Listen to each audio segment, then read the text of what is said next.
During the early 2000s, at the height of the concerns about vaccines as a cause of autism, about 5,600 families submitted claims to the Vaccine Injury Compensation Program.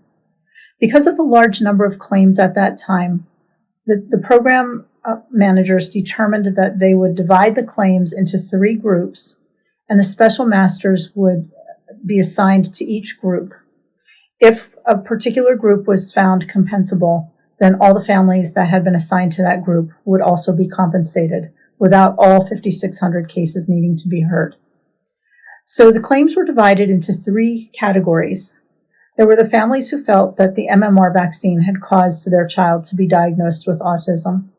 There was a second group who felt thimerosal-containing vaccines were the cause. And as a reminder, thimerosal is a mercury-based preservative that used to be added to vaccines, but is no longer present in any of the routine recommended childhood vaccines, with the exception of some multi-dose vials of influenza vaccine. And then the third group of families felt as though it was a combination of receiving the MMR vaccine and thimerosal-containing vaccines that caused their child to develop autism.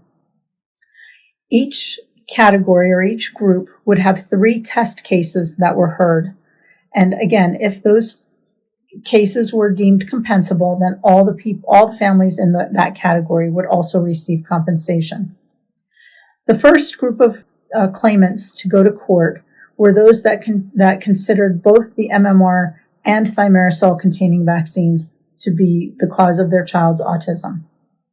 Those cases were heard in 2007, and at the end of those cases, the special masters reviewed all of the information that had been submitted. This included about 5,000 pages of court transcripts, 700 post-hearing briefs, and 900 medical articles.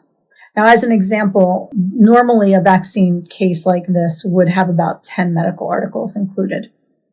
In addition to that, 50 experts submitted testimony and 28 testified during the proceedings directly.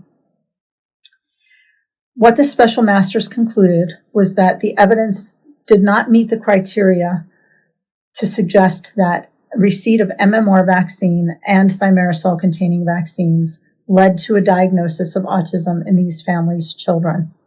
The burden of proof had not been met, and so those families were not compensable.